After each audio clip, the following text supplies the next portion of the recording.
नमस्कार दोस्तों, जय श्री कृष्ण। राधे राधे दोस्तों, क्या पति और पत्नी को एक साथ बैठकर भोजन करना चाहिए? क्या मनुष्य को दूसरों का झूठा भोजन ग्रहण करना चाहिए? इस विषय में भगवान श्री कृष्ण ने बहुत महत्वपूर्ण बातें कही हैं, जो प्रत्येक मनुष्य को अवश्य जान लेनी चाहिए, ताकि उसे कभी अकाल मृत्यु तथा दुख दरिद्रता का सामना न करना पड़े। दोस्तों, इस संसार के प्रत्येक प्राणी को अन्न की आवश्यकता होती है।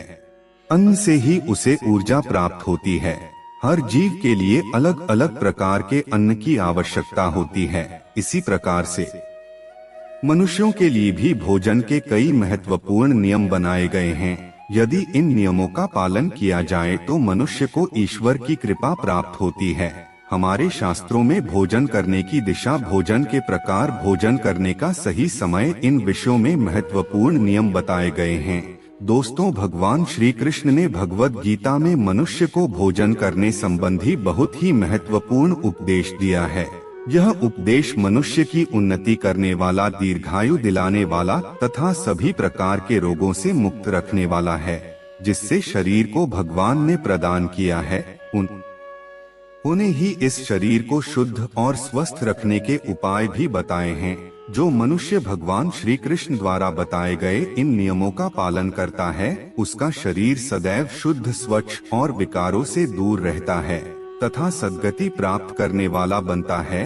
तो दोस्तों, चलते हैं और सुनते हैं गुरुजी से कि वो क्या कहते हैं इसके बारे में। दोस्तों, भगवान श्री कृष्ण ने भगवत गीता के माध्यम से मनुष्य को भोजन के प्रकार बताए हैं। किस प्रकार के भोजन से मनुष्य की प्रवृत्ति क्रोधी, क्रूर और राक्षसी बनती है, और किस प्रकार का भोजन करने से मनुष्य सदाचारी, विनम्र और दूसरे के मन पर विजय प्राप्त करने वाला बन जाता है। मनुष्य जिस प्रकार का भोजन करता है, उसे उसी प्रकार का शरीर और विचार भी प्राप्त होते हैं। इसीलिए धन की देवी माँ लक्ष्मी की प्राप्ति के लिए भी मनुष्य को उचित भोजन सामग्री का ही चुनाव करना चाहिए। मनुष्य चाहे गरीब हो या धनवान हो, वह चाहे राजमहल में रहता हो या वन में, उसे अपने शरीर की तृप्ति के लिए भोजन अवश्य ही करना चाहिए। परंतु इंद्रियों की लालसा में इतना भी मतलबी नहीं हो जाना चाहिए कि वह तामसिक आहार का सेवन करके क्रूर तथा निष्ठुर बन जाए। तामसिक भोजन करने वाला मनुष्य अपनी मान मर्यादा, संस्कार एवं अपने को भी नष्ट कर लेता है और दुष्कर्म का मार्ग पकड़ लेता है। तामसिक भोजन करने वाला व्यक्ति विरोधी, आलसी तथा हिंसक बन जाता है। किंतु जो मनुष्य ईश्वर का नाम लेकर सात्विक भोजन का आहार लेता है, उसका मन पवित्र और सुंदर हो जाता है। ऐसे शरीर में भगवान सदैव ही निवास करते हैं। दोस्तों, वास्तुशास्त्र में बताया गया है कि मनुष्य को किस दिशा में बैठकर भोजन करना चाहिए और भोजन करते समय उसका मुख कौन सी दिशा में होना चाहिए। भोजन शुरू करने से पहले मनुष्य को कौन सा मंत्र बोलना चाहिए और भोजन हो जाने के पश्चात उसे क्या करना चाहिए, ऐसी कई महत्वपूर्ण बातें बताई गई है। आज के इस वीडियो में हम आपको इन्हीं विषयों पर जानकारी देने वाले हैं। अगर भोजन करते समय परिवार के सभी लोग सही दिशा का ध्यान रखते हैं, तो घर से क्लेश, दुख, दरिद्रता भी नष्ट हो जाती है और महालक्ष्मी की कृपा से घर में सुख समृद्धि आती है। इसके साथ ही घर के सभी सदस्यों का स्वास्थ्य भी ठीक रहता है।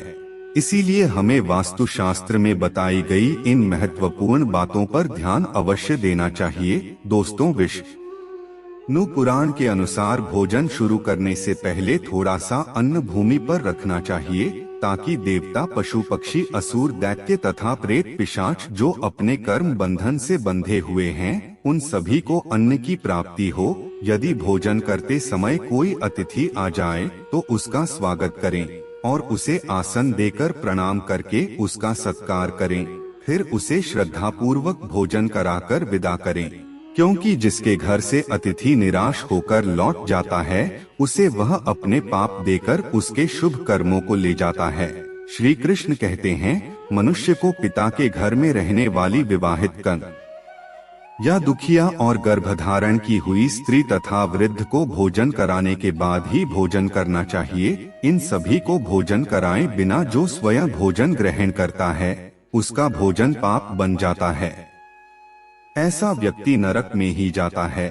जो स्नान किए बिना ही भोजन करता है उसका भोजन मल भक्षण के समान हो जाता है। जो बालक एवं वृद्ध आदि के हिस्से का भोजन करता है उसका भोजन विष के समान हो जाता है। और जो बिना दान किए ही भोजन ग्रहण करता है उसका भोजन विष के समान बन जाता है। मनुष्य को कभी भी दुराचारी व्यक्ति द्वारा दिया गया अथवा दूसरों द्वारा अपमानित करके दिया गया भोजन कभी भी ग्रहण नहीं करना चाहिए। मनुष्य को भोजन का अग्रभाग अग्नि को देकर ही भोजन करना चाहिए। भोजन को एकाग्रचित्त होकर करना चाहिए। प्रथम में मीठा, फिर लवण और खट्टा और अंत में कटु एवं तीखे पदार्थों का सेवन करें। भोजन हमेशा मौन होकर ग्रहण करनी चाहिए। ऐसा करने से व्यक्ति के सभी पाप कर्म तुरंत नष्ट हो जाते हैं और भगवान की कृपा से उसे जीवन भर कभी अन्न की कमी महसूस नहीं होगी। दोस्तों, वास्तु के अनुसार पूर्व दिशा में बैठकर भोजन करने से व्यक्ति रोगों से और मानसिक तनाव से मुक्त हो जाता है। बीमार बुजुर्गों को पूर्व की ओर मुख करके भोजन अवश्य करना चाहिए। इससे उनके स्वास्थ्य में सुधार होता है, क्योंकि पूर्व दिशा उगते हुए सूर्य की दिशा है और सूर्य देव बल, आरोग्य तथा दीर्घायु प्रदान करते हैं। अगर कोई व्यक्ति व्यवसाय में तरक्की चाहता है अथवा नौकरी की तलाश में है तो उत्तर दिशा की ओर मुंह करके भोजन करें। उत्तर दिशा मां सरस्वती की दिशा है। इससे उस व्यक्ति को कार्यों में सफलता प्राप्त होती है। ध्यान रहे, दक्षिण दिशा की ओर मुख करके भोजन न करें। यह दिशा यम की दिशा है। वास्तु शास्त्र के अनुसार टूटे फूटे बर्तन में भोजन नहीं करना चाहिए। यह दुर्भाग्य को निमंत्रण देता है। भोजन हमेशा स्वच्छ थाली में ही करना चाहिए। गंदी थाली में भोजन करने से जीवन में दुर्भाग्य आता है। एकादशी के दिन तामसिक अन्न का सेवन न करें। शास्त्रों के अनुसार जो मनुष्य एकादशी के दिन तामसिक अन्न अर्थात मांस का सेवन करता है, लक्ष्मी उसे छोड़कर चली जाती है। भोजन का अपव्यय करना शास्त्रों में अनर्थ माना गया है। इसीलिए थाली में जितना आवश्यक हो उतना ही भोजन लें।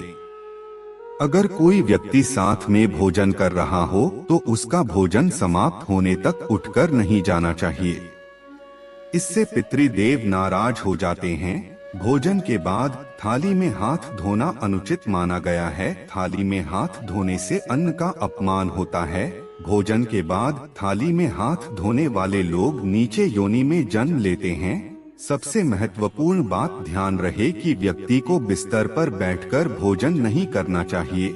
ऐसा करने से व्यक्ति कई प्रकार के रोगों से ग्रसित हो सकता है। भोजन केवल जमीन पर आसन बिछाकर उस पर बैठकर ही करना चाहिए। भोजन करते समय दिशाओं का ध्यान रखना बहुत ही आवश्यक होता है। यदि गलत दिशा में बैठकर अथवा गलत दिशा में मुख करके भोजन करने से व्यक्ति को उसके अनिष्टकारक परिणाम प्राप्त होते हैं।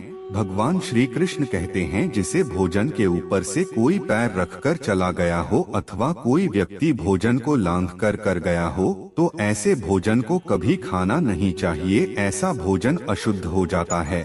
ऐसे भोजन को पशुओं को खिला देना चाहिए। दूसरों के द्वारा लांघा गया भोजन खाने से मनुष्य की आयु कम हो जाती है और उसके शरीर में भिन्न भिन्न प्रकार के रोग उत्पन्न होते हैं। गरुड़ पुराण के अनुसार यदि भोजन में बाल निकल आता है तो ऐसा भोजन तैयार हो जाता है। यदि अन्न में बाल निकलता है तो उसे ईश्वर को कभी प्रसाद के रूप में नहीं चढ़ाना चाहिए और न ही स्वयं खाना चाहिए। ऐसा भोजन प्रेतों को प्राप्त हो जाता है। श्री कृष्ण कहते हैं, मनुष्य को दूसरों के लिए परोसा हुआ भोजन भी नहीं खाना चाहिए। जो मनुष्य दूसरों का भोजन छीन के खाता है अथवा किसी को बिना दिए ही स्वयं उस अन्न का उपभोग करता है, उससे देवी अन्नपूर्णा रुष्ट हो जाती है। भोजन सभी में बांटकर खाना चाहिए। दूसरों के हिस्से का भोजन करने से मनुष्य के पुण्य कर्म नष्ट हो जाते हैं। पवित्र आसन पर बैठकर अपने पैरों को भूमि पर रखकर पूर्व की ओर सूर्य अभिमुख होकर अन्न ग्रहण करना ही उत्तम माना गया है। पूर्वाभिमुख होकर भोजन करने से यश की प्राप्ति होती है और उत्तर की ओर मुख करके भोजन करने से सत्य की प्राप्ति होती है। दोनों हाथ, दोनों पैर तथा मुख को पानी से धोकर ही भोजन करना चाहिए। भोजन के पात्र को भूमि पर रखकर अन्न ग्रहण करना ही सर्वश्रेष्ठ माना गया है। शास्त्रों में इस प्रकार के भोजन को उपवास के समान बताया गया है। मनुष्य को क्रोध रहित होकर भोजन करना चाहिए। क्रोध की अवस्था में भोजन करने से भोजन का अपमान होता है और कई व्याधियां उत्पन्न होती है। यदि चित्त कहीं और हो तब भी भोजन नहीं करना चाहिए और गुस्से से भरे मन से भी भोजन करना अशुभ होता है। जो जूते पहनकर भोजन करता है, इस प्रकार के भोजन को आसुरी भोजन कहा गया है। ठीक मध्य रात्रि में भोजन करना अशुभ माना गया है। यदि पेट खराब हो तब भी भोजन नहीं करना चाहिए। गीले वस्त्र पहनकर के भी भोजन अशुभ होता है। दूसरों के लिए परोसा गया भोजन भी कभी नहीं करना चाहिए। सोते हुए खड़े होकर टूटे फूटे पात्र में भूमि पर रखकर अथवा हाथ पर रखकर भोजन ग्रहण करने से दरिद्रता आती है। भोजन करते समय वेदों का उच्चारण नहीं करना चाहिए। शास्त्रों के अनुसार स्त्री को पति के भोजन के बाद ही भोजन कर लेना चाहिए। यदि पति घर से दूर हो तो पति को ध्यान करके भोजन ग्रहण करना चाहिए। इससे पति की आयु लंबी होती है और स्त्री सदा सुहागिन रहती है। पति से पहले भोजन करना शास्त्रों में शुभ माना नहीं गया है। इससे पति की आयु कम हो जाती है। इसके साथ ही विष्णु पुराण के अनुसार पति और पत्नी को एक साथ बैठकर भोजन नहीं करना चाहिए। ऐसा करने से दोनों में क्लेश और विवाद होता है। अंधकार में अथवा आकाश के नीचे बैठकर भोजन नहीं करना चाहिए। भोजन करते समय सिर पर छत अथवा वृक्ष की छाया अवश्य होनी चाहिए। विष्णु पुराण के अनुसार केवल एक वस्त्र पहनकर भी भोजन करना अनुचित होता है अथवा नग्न अवस्था में भोजन ग्रहण करना अशुभ होता है। इससे जीवन में दुर्भाग्य आता है। सवारी पर बैठकर अर्थात किसी वाहन में बैठकर भी भोजन ग्रहण करना अनुचित होता है। साथ ही शैया पर बैठकर भोजन करने से व्यक्ति की आयु कम हो जाती है। हंसते हुए अथवा रोते हुए भोजन करना अनिष्ट कारक होता है। इससे गले में अन्न फंसकर प्राण जाने का भी खतरा बना रहता है। तो दोस्तों, इस प्रकार से शास्त्रों में भोजन के संबंध में महत्वपूर्ण नियम बताए गए हैं। तो दोस्तों, आपको यह वीडियो कैसा लगा हमें कमेंट में जरूर बताएं। इस वीडियो को लाइक करें, अपने दोस्तों के साथ शेयर करें और हमें सब्सक्राइब करना ना भूलें। और साथ इस वीडियो से कोई भी सवाल है तो आप कमेंट बॉक्स में जरूर लिखें। और आपके पास कोई भी सवाल नहीं तो जय श्री राम लिखें, क्योंकि यह लिखने से वीडियो बनाने का मोटिवेशन मिलता है। धन्यवाद।